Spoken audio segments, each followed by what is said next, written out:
శుక్లాంబరధరం విష్ణుం శశివర్ణం చతుర్భుజం ప్రసన్నవదనం ధ్యాయేత్ సర్వవిఘ్నోపశాంతయే అగజానన పద్మార్కం గజానన మహార్నిశం అనేకదంతం భక్తానాం ఏకదంతోపాస్మహే. ఓం గం గణపతయే నమః. ఓం శ్రీమాత్రే నమః. ఓం శ్రీ గురుభ్యో నమః. మా ఆది ఆస్ట్రాలజీని చూస్తున్నటువంటి మీ అందరికీ, అలాగే ఫారిన్ కంట్రీస్లో ఉంటూ నాకు ఫోన్ చేస్తున్నటువంటి మీ అందరికీ కూడా పేరు పేరున నా హృదయపూర్వక నమస్కారాలు.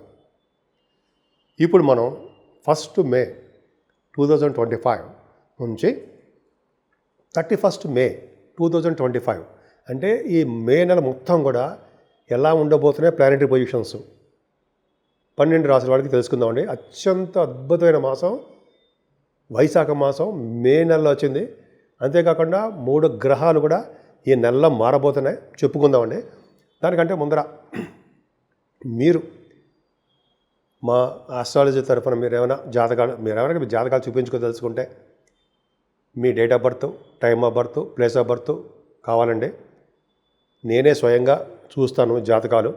అలాగే అంతేకాకుండా మ్యాచింగ్స్ అంటే వధూవరుల యొక్క జాతకాలు, అంతేకాకుండా ఒడుగు ముహూర్తాలు, పెళ్లి ముహూర్తాలు చాలా ఉంటాయి కదండి, మంచి మంచి ముహూర్తాలు, గృహప్రవేశ ముహూర్తాలు, ఇవన్నీ కూడా నేనే పెడుతుంటాను.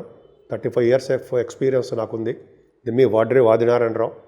మీకు కావాలంటే 7075389589 ఫోన్ చేయొచ్చు, నేనే లిఫ్ట్ చేస్తా. ఒకవేళ ఈ షూటింగ్స్లోనూ వీటిలో బిజీలో ఉంటే మీరు ఏమనుకోవద్దు, మీరు నాకు వాట్సాప్ పెట్టండి. 7075389589 నా సెల్ నెంబర్ అనమాట. అంతేకాకుండా అండి, మీకు నా వీడియోలు బాగా నచ్చాయని అనుకుంటున్నాను. ఒకవేళ నచ్చితే మీరు లైక్ చేయండి, షేర్ చేయండి, అలాగే సబ్స్క్రైబ్ చేయండి. వృశ్చిక రాశి వారికి ఇక నుంచి కూడా మీకు ధనం విషయంలో ఏమాత్రం ఇబ్బంది పడరు.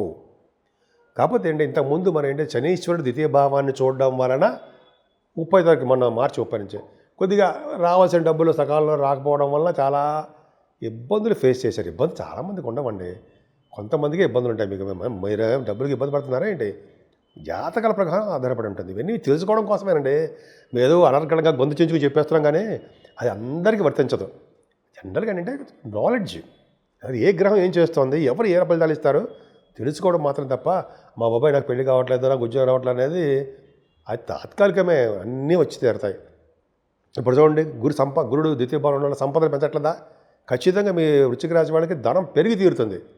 కుటుంబంలో వృద్ధి కలుగుతుంటుంది, ముఖవర్చస్సు పెరిగిపోతుంటుంది. ఇంతకుముందు దానికన్నా ఎక్కువగా వెలిగిపోతూ ఉంటారు. కంఠధ్వని టకా టకా టకా టకా మాట్లాడుతూ ఉంటారు. అందుకనే కదండి మీ దాంట్లో చాలామంది పాటలు పాడేవాళ్ళు ఉన్నారు కదా, వాళ్ళకి యాంకరింగ్ వృత్తిలో ఉన్న వాళ్ళకి విశేషమైన సంపదలు. అలాగే మీరు సీక్రసీ మెయింటైన్ చేస్తుంటారు, దానివల్ల కూడా సంపదలు మాటలు కాదండి. అంతేకాకుండా 4th భావంలో రాహు, అమ్మా రాహు వచ్చాడు నాయన 4th భావంలో, మనం చంపేశాడు, ఇంకా మనకి చదువు ఇవ్వడు, అనేక రకాలుగా ఇబ్బంది పెడతాడు, తల్లిగారికి ఇబ్బంది పెడుతుంటాడు, తర్వాత ఏమో పంటల పొలాల్లో నష్టాలు కలిగిస్తూ ఉంటాడు. ఏంట్రా నాయన మరి ఈ జీవితము అని మాత్రం అనుకోకండి సుమా. ఎందుకంటే 4th భావంలో రాహు వచ్చినా సరే మీకు మంచే జరుగుతుంది. కారణం ఏంటి? కారణం మీకు తెలుసు కదండి, గురుదృష్టి రాహుకు ఉండడమే 4th భావానికి అని. కిమ్మని కూడా కూర్చుంటాడు ఆయన, స్తబ్దతగా ఉంటాడు. అంటే చెడు చేయకుండా ఇవి కాపాడతాడు అని అర్థం. అంటే తల్లిగారికి ఆరోగ్య పరిస్థితి బాగుంటుంది. ఇంకా చెప్తానండి, శాస్త్రంలో ఏం చెప్పింది అంటే ఆభరణ యోగాల్ని, ధనయోగాన్ని కూడా కలిగిస్తటండోయ్. పైగా ఉన్న ప్లేస్ నుంచి విదేశీ పర్యటన కూడా చేయిస్తాట రాహు. అంటే కష్టాలతో కొంచెం పాటు ప్రాబ్లమ్స్ ఇస్తాడు, విదేశీ పర్యటన చేసి తీరుతారు. ఇంకెంతకంటే ఏం కావాలి మనకి? సంగీతం ఉంటారు సార్ మీ దాంట్లో, మ్యూజిక్ డైరెక్టర్స్, వాళ్ళు కూడా ప్రోగ్రామ్స్ ఇవ్వడానికి విదేశాలు వెళ్తున్నారండి బాబు. వెళ్తారు కూడా, చూసుకోండి మీరు కావాలంటే. మే 19 నుంచి బ్రహ్మాండంగా ఉంటుంది, ప్రోగ్రామ్స్ ఇస్తారు అక్కడ. వృశ్చిక రాశి వాళ్ళకి సామాన్యమైన జీవితం ఏమీ కాదు, బ్రహ్మాండంగా ఉంది. రాహు మరింత వెలుగుతారు. పైగా అండి పంచమ స్థానంలో శని ఉన్నాడు, పంచమ స్థానంలో బుధ శుక్రులు. రాహు అంటే 18 వరకు ఉంటాడు అనుకోండి రాహు. ఏదేమైనా పంచమ శని ప్రభావం వలన, శని గురించి మేము చెప్పుకుందాం. మెయిన్ పుత్రిక సంతాన జననం కలగడానికి ఉందండి. కొద్దిగా టెన్షన్స్ పడుతుంటారు, సంతానం టెన్షన్స్ పడతారు, అన్నీ మంచిగా జరగడానికి అవకాశం ఉంది. 6వ భావంలో రవితో కలిసిన బుధుడు వస్తున్నాడు ఉంటుంది. బుధుడు 7వ తరగతి నుంచి వస్తున్నాడు. 6వ భావంలో రవి అన్ని రంగాల్లోనూ మీరు విజయం చేస్తుంటాడు. ధనప్రాప్తి కలిగేట్ చేస్తుంటాడు. ఇక్కడ రవి కూడా మారిపోతున్నాడు, సప్తమంలోకి వచ్చేస్తున్నాడు. సప్తమ స్థానంలో చెప్పుకుందాము. ముఖ్యంగా అష్టమాధిపతి అయిన బుధుడు 6వ భావంలోకి వస్తున్నాడు. అక్కడ కదా, ఇది కదండి లెక్క అంటే అంట కదా, లెక్క లక్కు కూడా. ఎందుకంటే 6వ భావంలో బుధుడు ఉన్నాడంటే మేనమామలకి మంచి ఉద్గండ పండితులా ఉంటారు వాళ్ళు. మేనమామల వలన మీకు సహాయ సహకారాలు ఉంటాయి. మీ మేనమామలకి ఉన్నతమైన పదవులు, ఉన్నతమైన జీవితం కలగడానికి అవకాశాలు ఎక్కువ. మీ మీద మక్కువ కూడా ఎక్కువే. అది అదృష్టం అండి. అది కాకుండా ప్రతి రంగంలోనూ విజయం సాధిస్తారు. కాంపిటీషన్ ఎగ్జామ్స్ కానీ ఇటువంటి వాటిలోనూ సాధించడము, కోర్టు సంబంధించిన లా రిలేటెడ్ సంబంధించిన వాటిలో కూడా మీకు విజయం సాధించడానికి అవకాశాలు ఎక్కువ ఉన్నాయి. మరి సప్తమంలో రవి, అమ్మ బాబోయ్ సప్తమంలోకి వచ్చాడరా నాయన అనుకోకండి. ఎందుకంటే 10th హౌస్ లార్డ్ రవి అయ్యాడు మీకు. అయితే ఏంటండి అంటే దశమాధిపతి సప్తమ స్థానంలో ఉన్నాడంటే విదేశీ పర్యటనే. మీ ఉద్యోగాల రీత్యా, ధన సంపాదన కోసము, వ్యాపారాల రీత్యా ధన సంపాదన కోసము, ఇలా డీటెయిల్గా చెప్పాలండి, మీకు అర్థమవుతుంది. విదేశాలు వెళ్ళి తీరుతారు. ఓ పక్కన రాహువా విదేశాలు పంపిస్తున్నాడు, ఓ పక్కన రవే విదేశాలు పంపిస్తున్నాడు. మాటలా మూటలే. సరే అది పక్క వెళ్దామండి. రవి సప్తమస్థంలో ఉంటే స్త్రీలంటే ఇష్టం ఉండదండి. కానీ అందరికీ మీరు ఇష్టడు, అందరికీ మీరు ఇష్టడే అంటే ఇష్టపడతారు. కానీ స్త్రీలు అంటే మీరు వేరే అర్థం చేసుకోకండి. స్త్రీలు అంటే అమ్మ అవ్వచ్చు, చెల్లెలు గారు అవ్వచ్చు, ఎవరైనా అంటే స్త్రీ ద్వేషి అని మనం లగ్న ప్రకారం అంటాం. అది పక్క పెడదాం. సరే అది పక్క పెడితే మీరంటే జనరల్గా మీ రవి సప్తమ భావం ఉండడం వల్ల, సప్తమ స్థలంలో రవి ఉండడం కూడా చెప్పచ్చండి. అంటే మీరు జీవనోపాధి కోసము ఉన్న ఊరు వదిలి విదేశ పర్యటన కూడా చేయిస్తాడు. ఇది కూడా ఒక లెక్క. అంతేకాకుండా వేరే వాళ్ళ ఇళ్లలో ఉండి భుజించవలసి వస్తుంది. మీరు వేరే వాళ్ళ ఇళ్ళు ఎవరండి? మీ తోబుట్టువులు కాదా? మీ తల్లిదండ్రులు కాదా? అయితే మీ అమ్మాయిలు కాదా? అందరూ మన వాళ్ళే. అక్కడ ఉండి ధనప్రాప్తి కలుగుతూ వేరే వాళ్ళ ఇళ్ళలో ఉండి ధన ఐశ్వర్యం కలుగుతుంది. అలాగే స్త్రీవర్తి అంటారండి. అంటే స్త్రీలు చెప్పినట్టుగా మీరు మాట వింటారు. మీ భార్య గారు చెప్పినట్టుగా మీరు ఆ మాట వింటారు. ఆవిడ సలహాలు తీసుకోవడం వల్ల కదండి మనం ఇంత స్థాయిలో మనం ఉన్నాం. ఖచ్చితంగా వింటారు. అంటే ఆవిడ మాటలకి మీరు విలువ ఇస్తారు, గౌరవిస్తారు. ఆవిడంటే ఎవరు? మీ భార్య గారు, తల్లి గారు, మీ చెల్లెలు గారు, ఇవందరికీ స్త్రీలే. వాళ్ళ వలన మీకు ఉన్నతమైనటువంటి గౌరవము, ఉన్నతమైనటువంటి జీవితం కలగబోతోంది. ఇంకా అష్టమ స్థానంలో గురుడు వెళ్ళిపోయాడు. అష్టమ స్థానంలో గురుడు అంటే భయపడాల్సిన అవసరం లేదండి. ధనాన్ని ఇస్తాడు, ఆరోగ్యాన్ని ఇస్తాడు, సంపదను ఇస్తాడు. కాకపోతే కొంచెం చికాకులు కలిగిస్తుంటాడు. కోర్టు సంబంధించిన వ్యవహారాల్లో కూడా ఆయన మంచి ఫేవరబుల్ రిజల్ట్స్ వచ్చేట్ చేస్తుంటాడు. ఇంకేం కావాలండి? కానీ భాగ్యస్థానంలో కుజుడు ఒక్కడే మీకు అంత బాలేదండి. అంటే మీ రియల్ ఎస్టేట్ వ్యాపార అభివృద్ధి కలగదు. కానీ ఫారిన్ కంట్రీస్ మీద వెళ్ళడానికి అవకాశాలు ఎక్కువ ఉంటాయి. 10th భావంలో కేతు వస్తున్నాడు 19వ తారీఖు నుంచి. ఇంకా చెలరేగిపోతారు మీరు. ఎందుకంటే చెలరేగిపోతారంటే అర్థం ఏంటంటే, కేతువు సింహరాశిలోకి, మిత్రక్షేత్రంలోకి, అగ్నితత్వ రాశిలోకి వస్తున్నాడు. అది కదా లెక్క. అంటే ఏంటంటే సాఫ్ట్వేర్ రంగ ఉద్యోగస్తులకి ఇక్కడి నుంచి వెనక్కి చూడరు. బాగా ఉన్నతంగా రాణించేస్తారు వాళ్ళు. బాగా డబ్బు సంపాదించుకుంటారు, పదవులు వస్తాయి, గౌరవం పెరుగుతూ ఉంటుంది. మరి వాళ్ళకైనా మనకు లేవా? ఎందుకు లేవండి? 10th భావంలో కేతు ఉంటే రాజకీయ రంగంలో ఉన్న వాళ్ళకి పదవులు రావడము, గవర్నమెంట్ ప్రొఫెషన్లో ఉన్న వాళ్ళకి చాలా బాగుండడము. అంతేకాకుండా అండి కొంతమందికి ఈ సివిల్ సర్వీసెస్, గవర్నమెంట్ సర్వీస్ అంటారు కదా గ్రూప్స్, ఆ ఉద్యోగాలు వస్తాయండి. స్త్రీలకు చెప్తాను, ఆడవాళ్ళకి చెప్తాను, మీకే చెప్తున్నానండి. మీకు ఖచ్చితంగా కష్టపడండి, బాగుంటుంది, ఉన్నతంగా రాణింపబడతారు. మీరు ప్రైవేట్ ఆర్గనైజేషన్లో ఉన్నా, గవర్నమెంట్ ప్రొఫెషన్లో ఉన్నా బ్యూటిఫుల్గా బ్రహ్మాండ సక్సెస్ అవుతారండి. ముఖ్యంగా కేతు ప్రభావం ఉంది కాబట్టి సాఫ్ట్వేర్ రంగ ఉద్యోగస్తులకి చాలా ఉన్నతంగా ఉంటారు. ఏదైనా 17వ తారీఖు వరకు అధికమైన లాభాలు మీకు రావడానికి అవకాశం ఉంది. ఇక పైనుంచి 15వ తారీఖు తర్వాత నుంచి మీరు డబ్బులు విపరీతంగా ఖర్చు పెడతారు, విదేశాలు వెళ్తారు, సన్మానాలు జరుగుతాయి. అదే కాకుండా మీకు గుడులకి, గోపురాలకి, చెరువులు, బావులు తవ్వించడానికి, విశేషమైన మంచి మంచి పనులకి, అన్నదానానికి ధన ఖర్చు అలాగే ఉంటుంది. ధనం ఎంత ఖర్చు పెడతారో, ఎంత సంపాదిస్తారో అంత ఖర్చు కూడా అధికంగా మీకు ఉంటుంది. మీరు పూజించవలసిన దేవుడు అమ్మవారండి.